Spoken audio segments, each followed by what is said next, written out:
on foreign exchange receipts and payments in 2021, and later we can go into the QA session. This year, we can still observe the raging of COVID-19 across the world, and now we are progressing with the vaccination work. And there is the lack of balance in the recovery of the world economy, and the whole world economy is still suffering from the fluctuations. In China, we have enjoyed very good signals of the economic recovery, and we have also witnessed a strengthened the signal of the double wave fluctuations of the RMB exchange rate, and in general we have realized the balance in the payment and receipts. According to our data,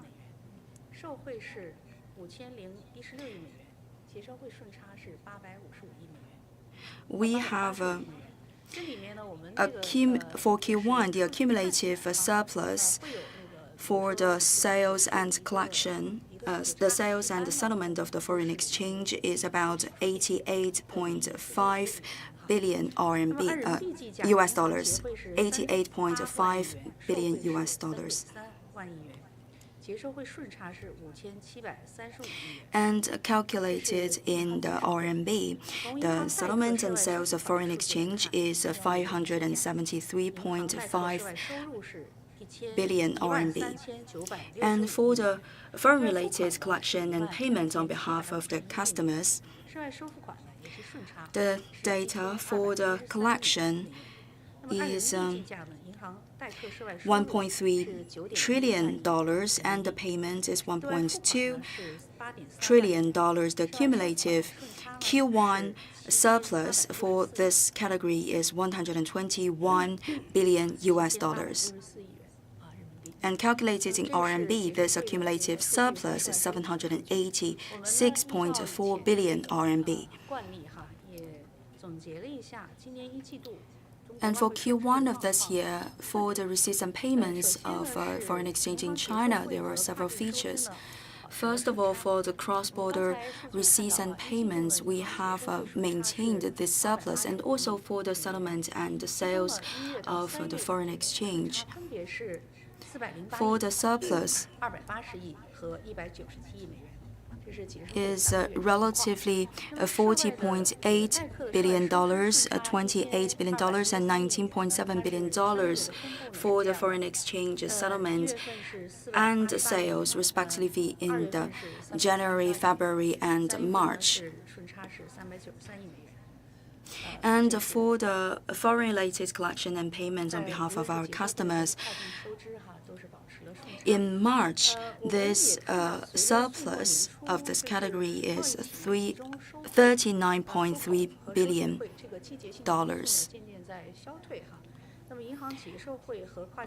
And for the settlement and sales of foreign exchange from the banks, compared to the peak number of December of last year, we have witnessed a dropping number.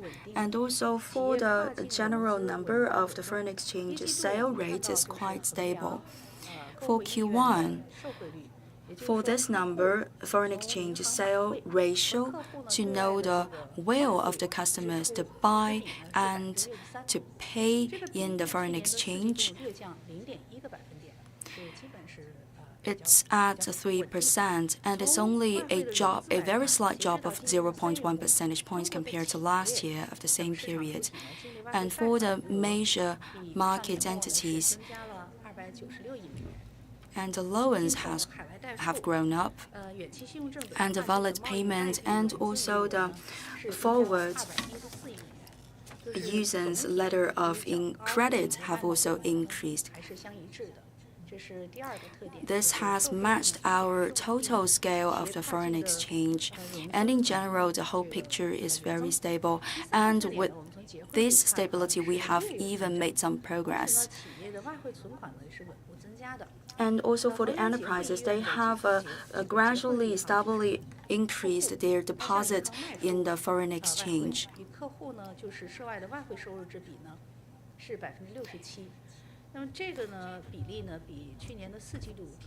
And the settlement to sale ratio is 67%. That is a slight increase.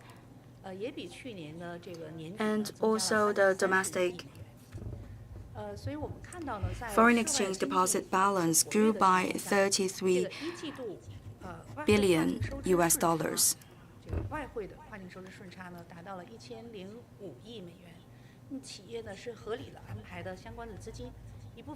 Enterprises have very well managed their capital, and some part of it is the settlement of foreign exchange, and some other part goes into the deposit. And also, the foreign exchange deposit of the enterprises has also registered an increase. And also, for the transactions of the derivatives in the foreign exchange, this has grown up, and enterprises have strengthened their awareness about the risks related to the foreign exchange. And for the contract number of the options, this has also increased.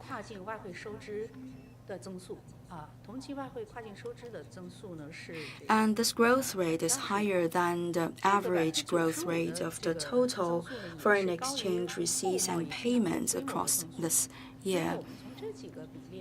And this growth rate is also higher than that with the import and export of the goods. So today, our enterprises and also market entities, they are more aware about the risks in the global market. And also for the foreign exchange, total volume is very stable. As of the end of March this year, the total foreign exchange volume of our country amounts to 3.1 billion US dollars. We have also shared our explanations to our foreign friends. We have noticed the exchange rate for the US dollars and also the non-dollar currencies. With the translation of the exchange rate and also with all the other multiple elements, the bill value of this foreign exchange have registered a very small drop. I hope that you would understand that with all the elements combined, this is a very normal phenomenon. And now the floor is open for your questions. Please first identify yourself before giving the question.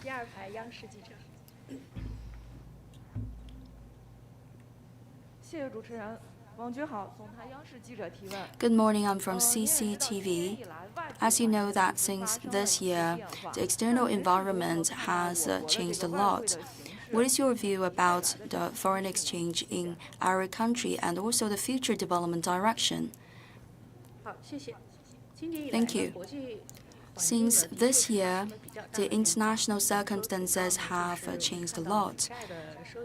For example, the benefits ratio of the US debt has increased, and the flow of international capital has also been impacted. With all those external elements, in China, for the foreign exchange market, we have followed the resilience tendency from the past, and it remained very rational as usual. I'd like to give you more explanations. Talking about the resilience, I should go back to the question of the exchange. The exchange rate of the RMB is very stable in general, but still we have the double wave fluctuations. You still remember the first day of the opening of the market, we have a rapid growth of 1.2 and up to 6.4 RMB versus $1. And later we have very slight fluctuations within a certain range. And compared to the other major international currencies, our exchange rate of the RMB remains very stable. This is how we interpret this word resilience. As of yesterday, we have 0.8 RMB value increase against the US dollars.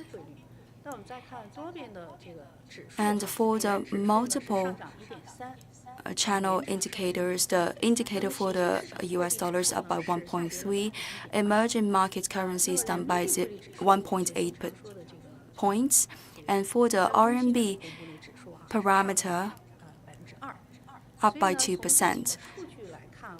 So considering those figures, in general, our exchange rate for the RMB is quite stable, although we are witnessing some double wave fluctuations, but we have a guarantee that resilience.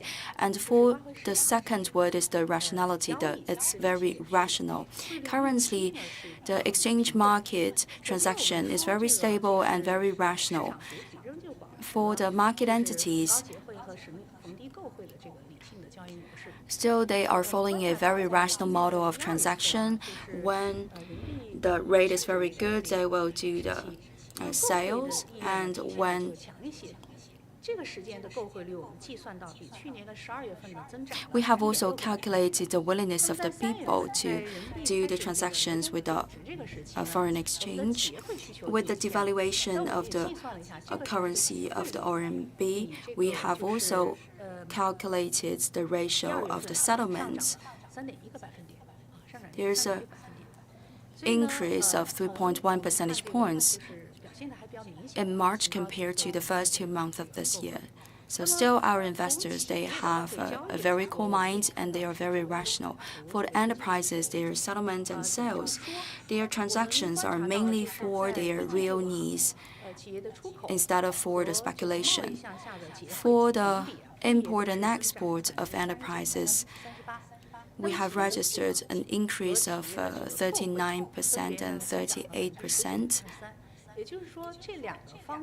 If we read the figures, then we can find that their purchase and the sales of the foreign exchange correspond very well with their volume of imports and exports of the goods. So basically, their transactions in the foreign exchange market corresponds with their actual business activities. And this also is in match with our expectations. We have also calculated the options and also the forwards. And this have reflected a very good expectation, a very stable expectation for the RMB. So for the balance equilibrium of the RMB, the foreign exchange receipts and payments are in a very stable way, and it's also true for the cross-border investment. For the goods trade, we have a very high number of surplus, and for the service trade, there's a very small deficit. So in general, our foreign trade would still register a quite big margin of the surplus. And also for the cross-border investment, it's very stable and very balanced, very well balanced. For the long-term cross-border operation-related investment, according to the MOFCOM data, the actual use of foreign capital in Q1, it has registered an increase of 34% compared to the same period of the previous 2 years.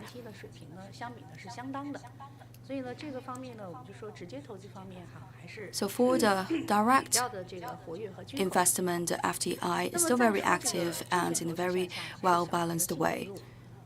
And there is a small net inflow of the investment. The foreign investors' net increase of possession of the domestic shares and loans have grown. And also domestic investors, they are also buying in the shares from the Hong Kong share market.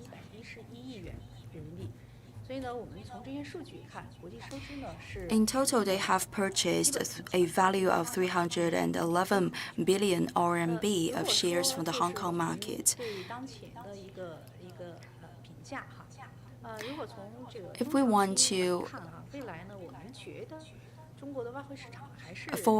make a forecast about the future market, we could expect a very stable operation of the foreign exchange market in China.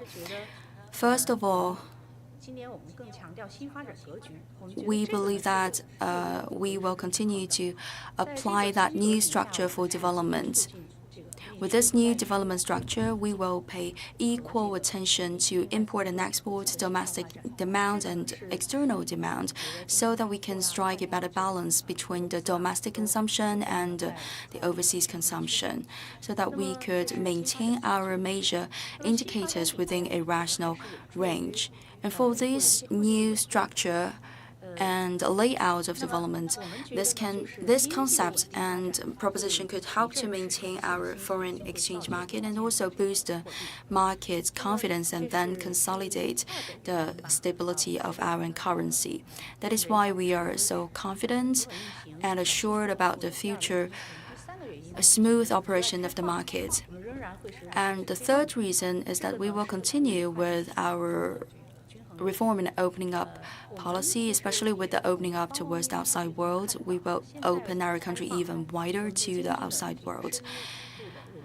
Gradually, we can see that our economy is fully integrated into the global economy, and this will help us to participate more in the circulation, global circulation of the elements like the human resources, materials, goods, and also capital. Last but not the least, this flexible exchange rate of RMB would continue to play its role as the automatic stabilizer, and this role would remain unchanged for a very long period of time, and it can help to regulate and rebalance the foreign exchange market. And that is my reaction to your question. And again, I would like to say that on the one hand, we have very good news, and on the other hand, we have to pay attention to some challenges and risks. For example, the continuous raging of COVID-19 and also some geographic conditions in the whole world. We will continue to pay close attention to those elements and proceed with our studies about those elements, so that finally we can maintain this balance in the cross-border investment and also the receipts and payments of the foreign exchange. Next question, please.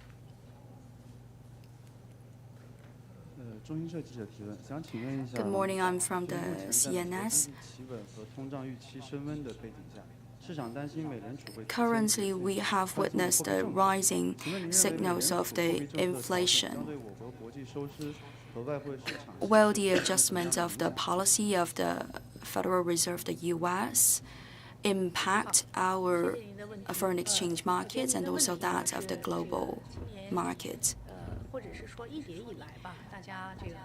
Over the past year, we have attached great importance to that. Last year in March, the Federal Reserve has published the super loose policy, and they have added an extra of $3.6 trillion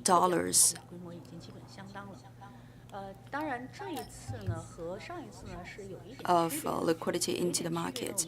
However, this time, this policy still differs a little bit from the previous publication of the policy, because for a period of 5 years, the Fed still has applied the quantitative easing for several times, but it's always very moderate. But this time, it's a very huge one in a very short period of time.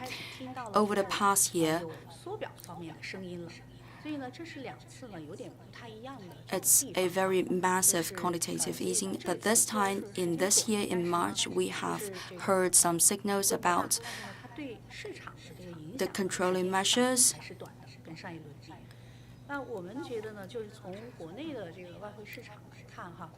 Considering the domestic foreign exchange market,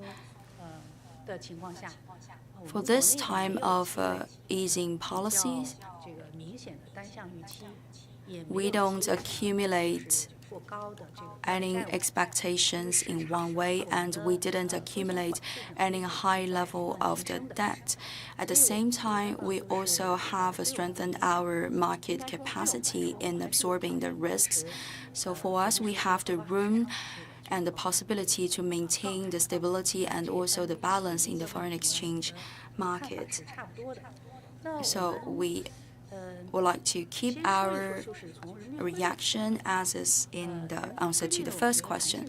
And talking about the exchange rate of RMB, the flexibility has been strengthened. This is a very good news because this can help us to get rid of this single direction expectation. With stronger flexibility of the RMB, by the end of last year, the domestic and foreign one-year fluctuation rate is 4.3 and 5.1, which is 0.6 percentage points higher than the beginning of the year. And with greater flexibility of the exchange rate of RMB, we could better release the pressure from the market. And the readjustment of the exchange rate of the RMB in the market would be very healthy in our market. At the same time, as is mentioned before, for the foreign exchange market, for the forwards or for the option market, since last year's quantitative easing of the Fed in March last year, all the major market-related indicators have delivered very stable performance.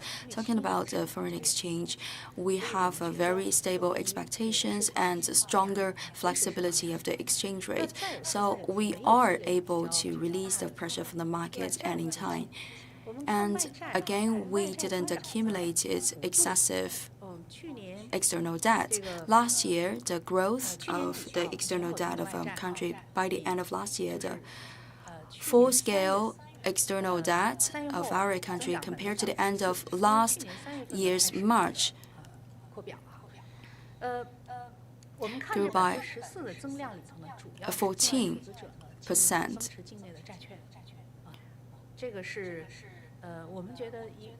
It's mainly due to the increase of net possession of foreign investors of our country's government bond.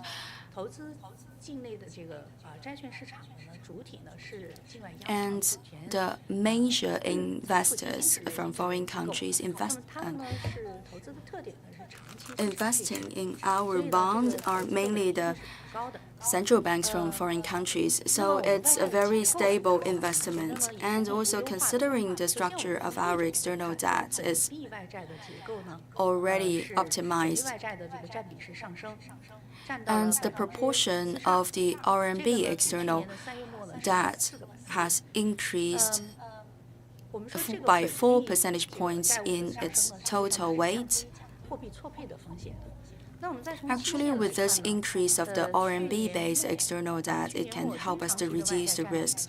And by the end of last year, the long-term external debt of our country also grew by 3 percentage points compared to the end of March.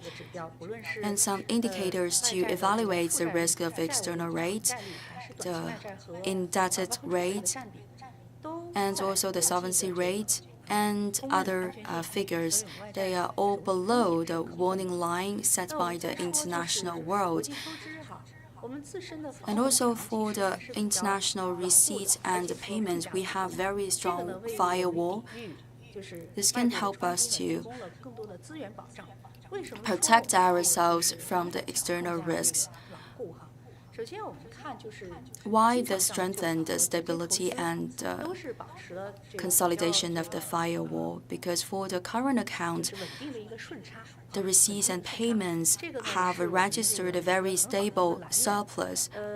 This is a very good source.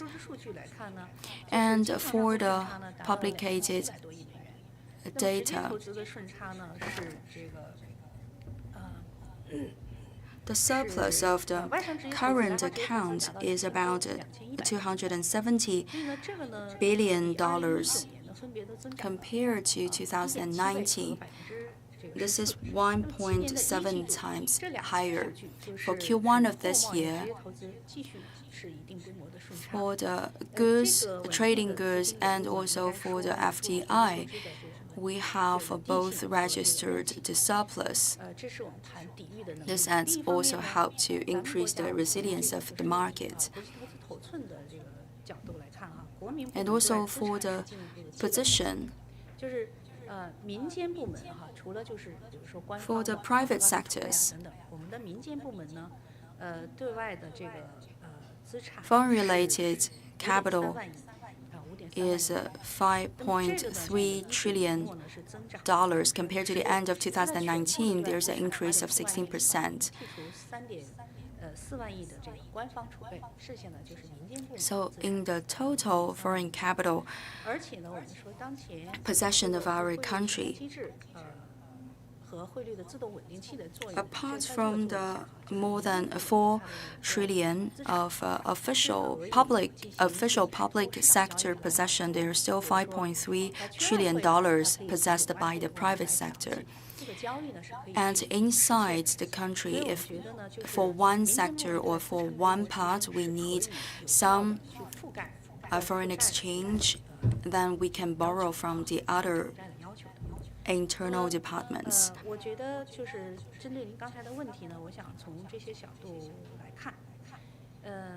So for your question, we should not deny or we should not ignore one important fact, that we have maintained very sound fundamentals of the economy and we have continued with the opening of the Chinese economy.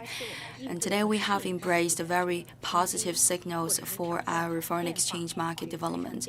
Today we have built up our resilience against the possible challenges and risks from the external market.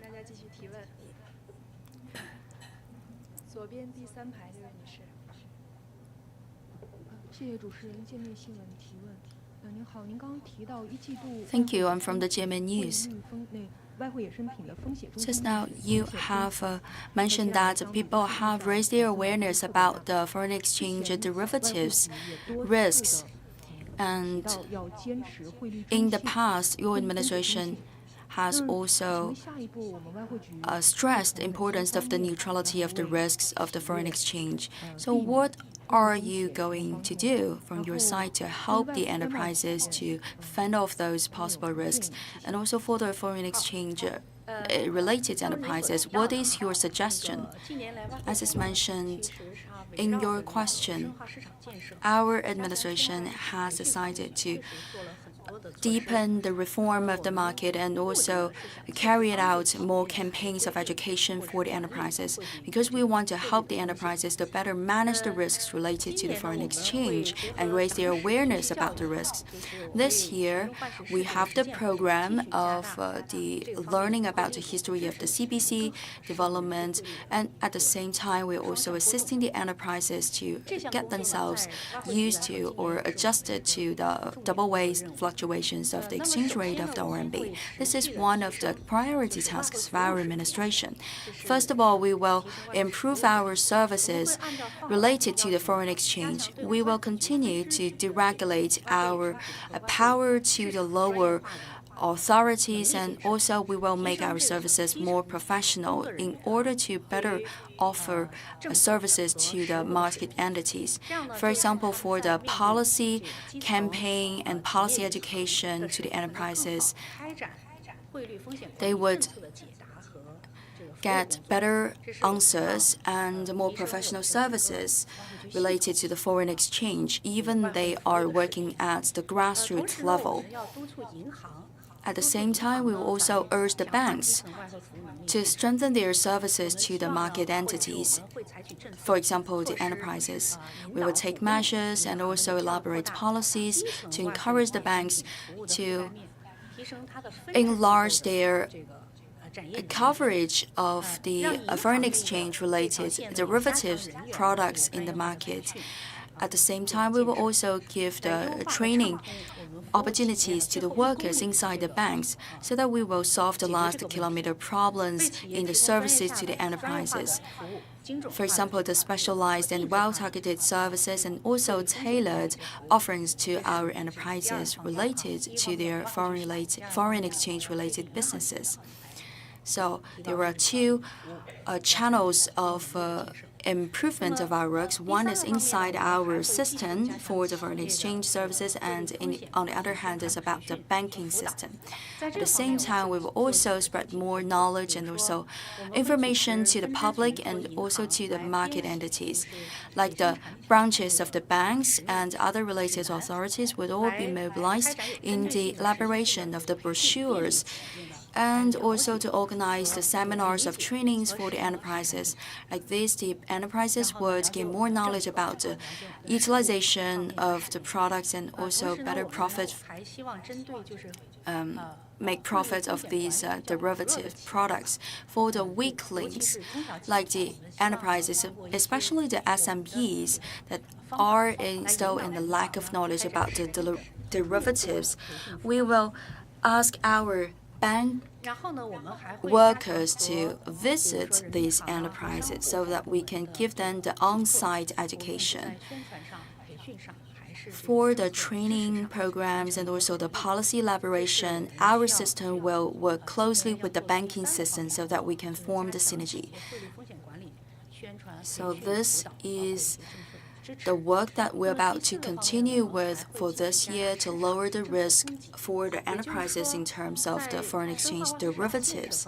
And also for the deepening of the reform of our foreign exchange market, we will enrich the tools of transactions and also increase the transparency of the market, make the transactions and also business operations easier for the market entities. For this topic, we have also made an investigation. Until now, the banks, we have 115 banks that are able to offer the derivatives tools and products to the enterprises. They are in different sizes, and some of them are domestic ones and some others are foreign invested ones. So the coverage is sufficient and is enough. The quantity is no longer a problem, but the important issue is that we have to improve the quality of the services. For the services of the banks, is closely and directly related to the sound development of the foreign exchange market. The operation quality of the banks is also a key indicator to evaluate the performance of the foreign exchange. We should not wait for the next stage of development of foreign exchange in order to upgrade the service level of the banks. Because if we want to reach a higher level of the foreign exchange and also better manage the risk inside the foreign exchange market, then we cannot forget the assistance from the side of the banks.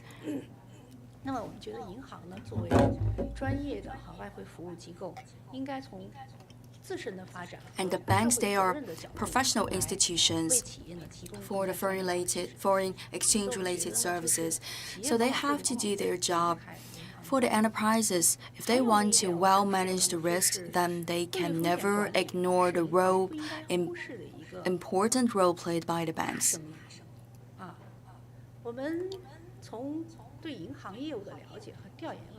And we have also run the investigation about the businesses of the banks.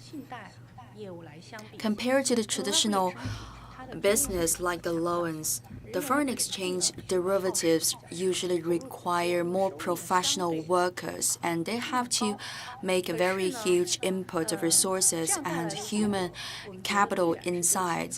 So sometimes when they do the calculation, they think it's not worth it. However, we believe that we have to talk more with them and try to persuade them into the optimization of their services. If they ignore the real demands of the enterprises, if they don't go into this direction of better services of the derivatives from the foreign exchange market, then they will not have the possibility to grow bigger and finally reach the international bank level. So in the end, we believe that the foreign exchange market derivatives would be a huge business that the banks in the country can never afford to lose. In the future, we will continue to repeat this idea that we have to educate people. For the enterprises, they have to build up this mindset of risk neutrality. And we say that for important things, you have to repeat it again and again. For the enterprises, especially for the high-ranked officials, for the managers, they have to strengthen their awareness against the risks. And sometimes they have this old mindset, but today they have to adjust their mindset to keep a close eye on their structure of their capital. And the second tip for the enterprises is about the management of the risks. They have to ensure the stability and sustainability of their financial system. And they should not pay too much attention about the hedging and the speculation. In the past, I remember that I said this here. For the hedging, you have to pay a small amount of money to avoid a possible big loss. It's like you are purchasing a kind of insurance product. You pay a little bit, then you can have a big coverage against the risks. Next question, please.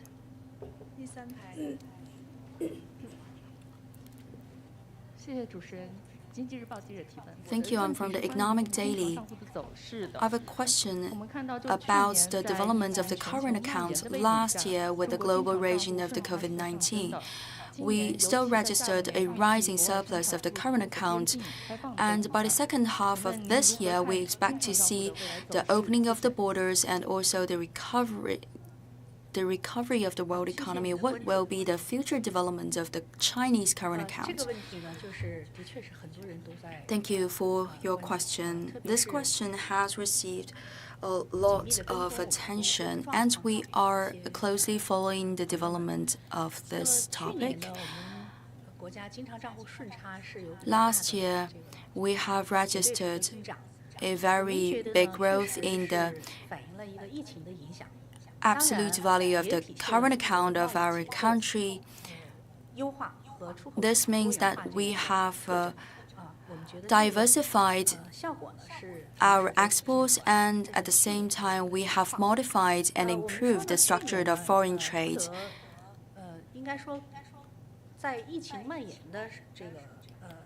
Last year, against the background of the global spreading of the COVID-19, many countries have suffered a lot from this pandemic, and their manufacturing sectors have stopped.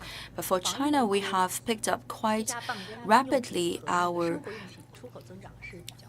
industries, especially for the manufacturing. For example, the manufacturing of the home appliances and also the remote working tools, as well as the anti-epidemic materials.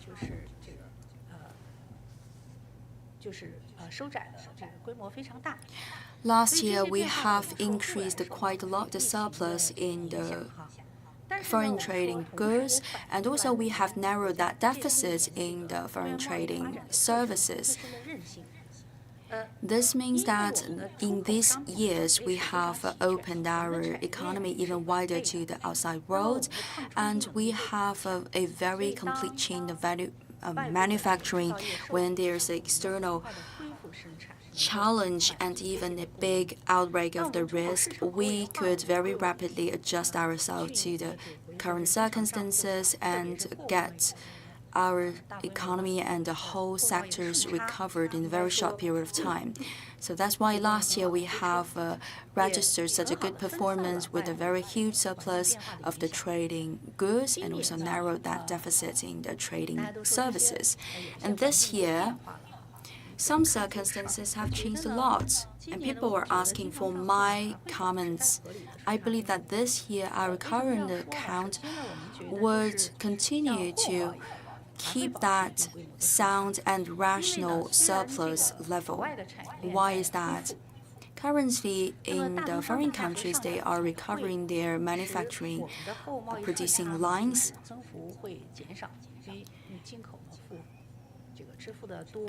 This means that we will buy more from the foreign countries, then there will be a slight drop in our surplus of the current accounts. But still, with the recovery of the foreign economy, this means that we can sell more goods to the outside. So that can help us to strike a balance in that surplus level of the current account of the country. And with some figures, we can also say that the external demand will help us to increase our exports, and also for the new contracts that we have signed in March, it has increased. It means that we can export more this year starting by March and starting by Q1. And for the vaccination, we are progressing with this work. Later on, we can expect to see the opening of the borders and also the loosening of the policies of restraints about the visits across the border for the personnel.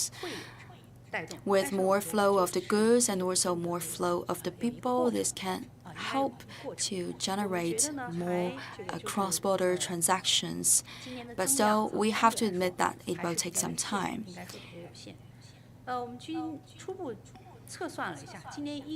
We have preliminarily calculated for Q1, our current account would maintain this surplus.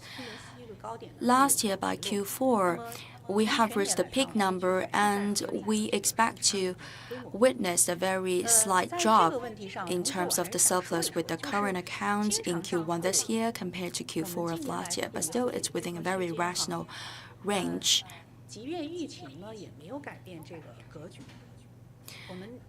And the COVID-19 has not changed this good momentum of the current account surplus in our country, because finally the status quo of the current account of a country would heavily rely on the fundamentals of its national economy.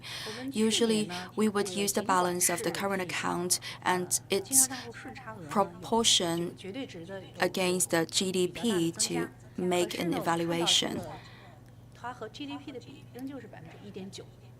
The ratio of current account balance to GDP remained 1.9. It's lower than many major countries of surplus. This means that China has maintained a very good balance in the domestic consumption and the foreign transactions. We will continue to make efforts to build our country into one that is very strong in the manufacturing. And also with the recovery of the world economy, we believe that we could participate more in the global transactions, and we can embrace more opportunities to build up our national manufacturing lines.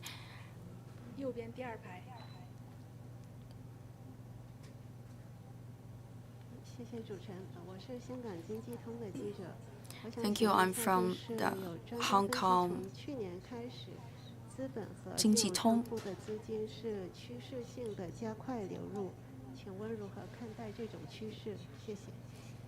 There is an accelerated inflow of the capital. What is your comment?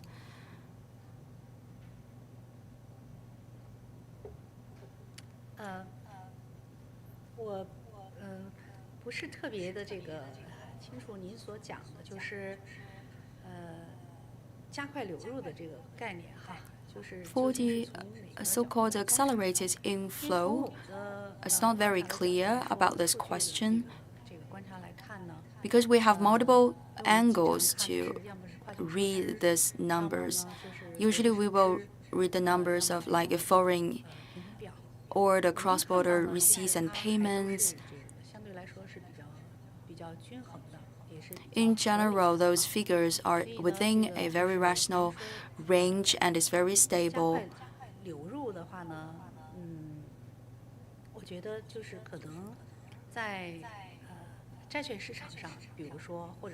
For the bond market or the share market, during a certain period of time, there will be a larger amount of inflow and sometimes fewer inflows and sometimes even some outflows. At the same time, for the domestic part, because we are opening up our economy and we are proposing more channels, for example, the channels of investments across the border in the share market, there's no pressure from those inflow of capital.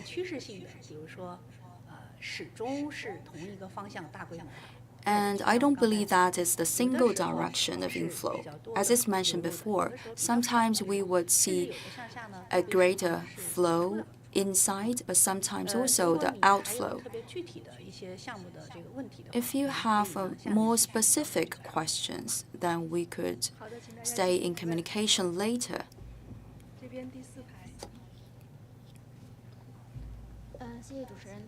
Thank you. I'm from the First Finance. From the previous reform of the financial sector, we have improved the structure of the possession of the foreign exchange and also the possession of the foreign capital.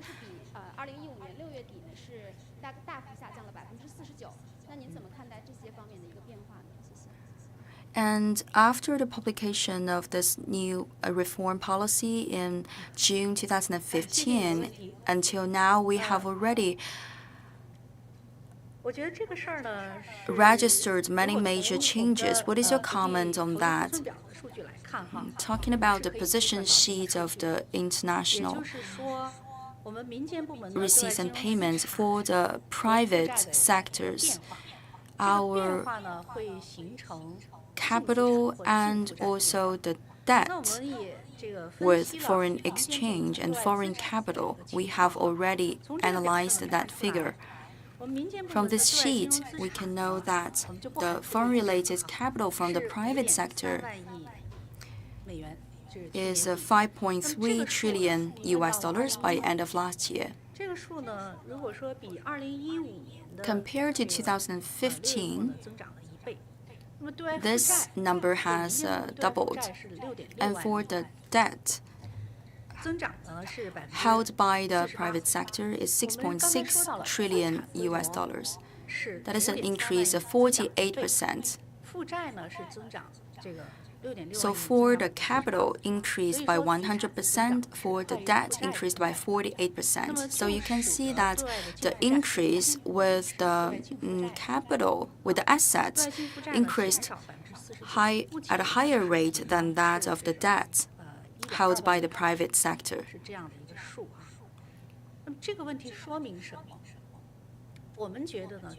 And what does it mean? In recent years, the current account of China maintained a very stable situation, and we have also a surplus.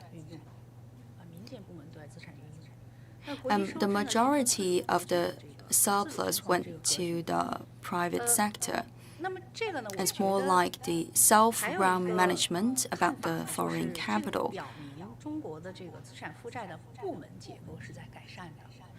And it also means that the foreign currency asset and debt are not only possessed and held by the public or government-related departments, but mostly by the private sectors.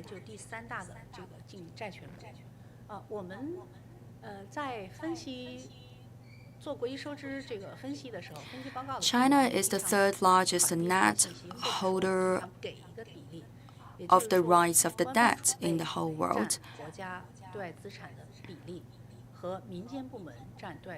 Usually, we will see for the whole possession of the foreign assets, what is the proportion of the government holding and what is the proportion of the private holding. We prefer to give a larger share to the private sectors. Even though the safety degree for the private sector would be lower compared to the government holdings, but still they can have a higher profit ratio and also a higher rate of flexibility. So currently, because we indeed realized that there's bigger share with the private sector in the holdings, so we believe that's a very good direction and it's the tendency that we want. I'm from the Chinese financial newspaper. Recently, the major commodity prices in the international markets have registered a growth, and will you take some corresponding measures to cope with that? Yes, recently the world economy is picking up, is recovering, and many countries are applying the strong stimulus measures on their own national economies. And all those measures would help to increase the trade and also encourage more consumptions. China is a major country of importation of the commodities, and the prices hikes would absolutely have an impact on our national economy. Today in the media and also in the academic circle, people are talking about this issue. And for the side of our Administration of Foreign Exchange, we will take the angle of the international receipts and payments. If there is a hike in the price of the commodities, and we have to pay more, and then what is the impact on our receipts and payments? In Q1, there's an increase both in importation and exportation. For the trading goods, we have registered more than $700 billion of surplus in the trading goods in Q1. We have also maintained a very good stability in the current account and also with a very slight surplus. So that is a very healthy status. And in order to import the commodities from the international market, we also have to do the purchasing of the foreign exchange. And we also have the policies of the liberalization and facilitation of the investment and the trade. And back to the year 1996, we have already realized the convertibility of the current account, so no worry for that. So that is my reaction to your question.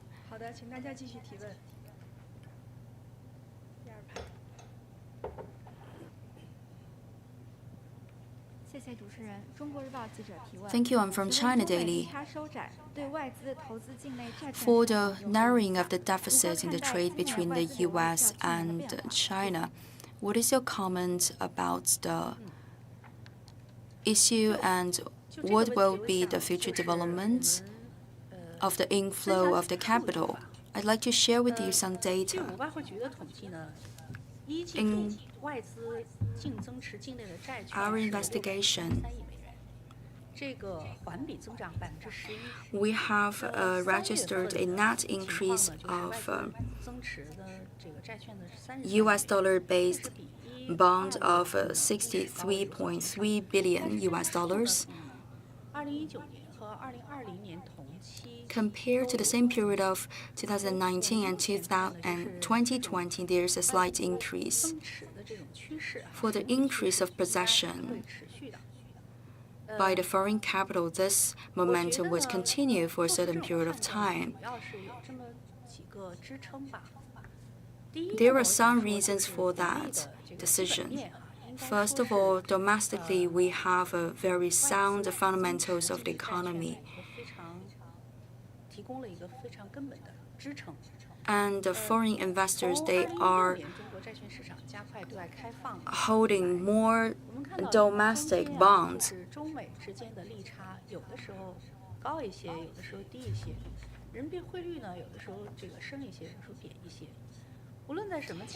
And our exchange rate compared to the US dollars, the spread has registered a very moderate change. For the foreign investors, they are holding more Chinese bonds, and this would remain for a longer period of time because we have a very good performance for the major macroeconomic indicators, and we have very good economic fundamentals in our country. That is the basic support for the decision-making of those foreign investors. And for the bond market,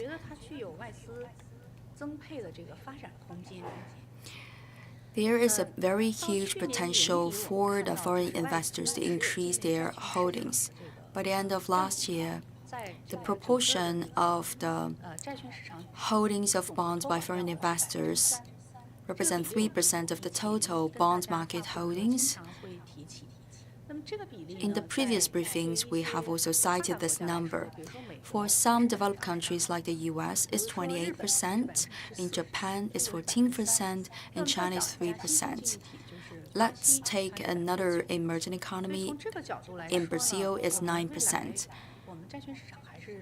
So it means that in the future, with our bond markets opening wider to the outside world, there will be more policies inviting the foreign investors to invest in our bond markets, and we can expect to see a greater number of the proportion of those holdings of the bonds by the foreign investors.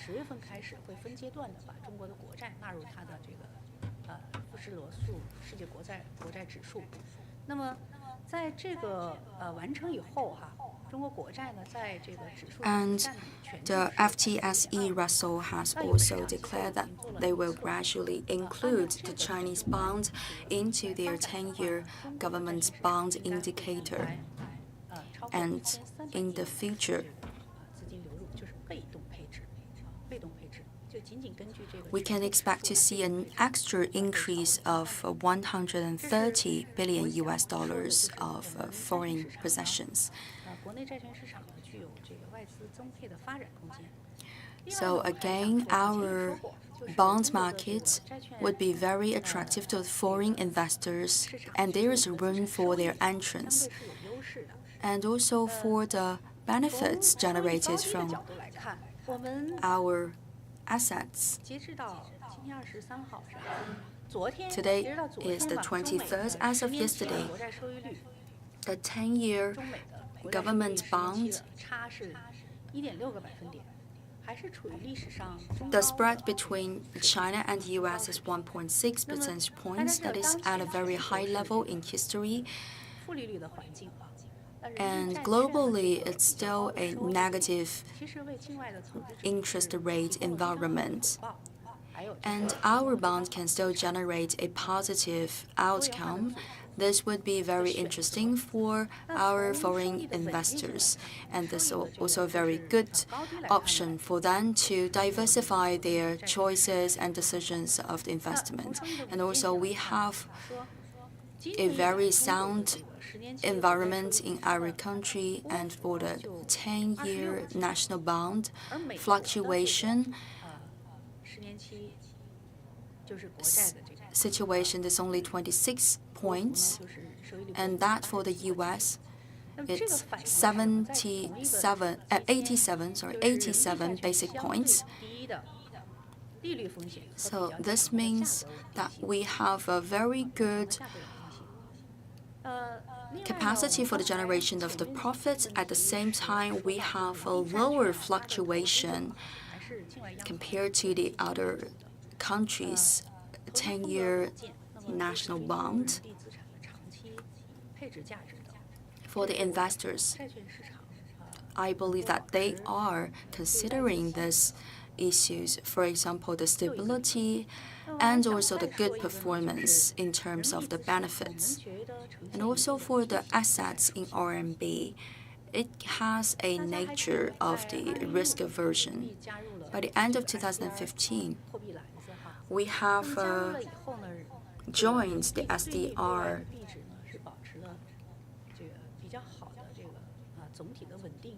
And in general, we have maintained a very stable value of the RMB for the reserve currencies and also the transaction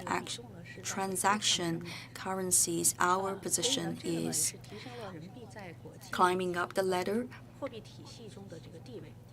And RMB today is enjoying a better position in the whole world. Facing a big ups and downs in the global market, RMB is demonstrating a very good performance. For example, last year by March, with a very big ups and downs in the global market, all the global investors, they are selling out the high-risk capital assets and buying in the low-risk ones. And last year by March, China has become a net inflow market. And this year, with the economy recovered to a higher level,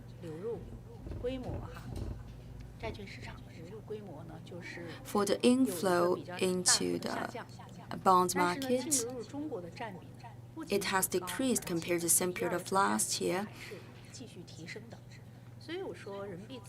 But the whole level, the general level, maintained at a very sound place.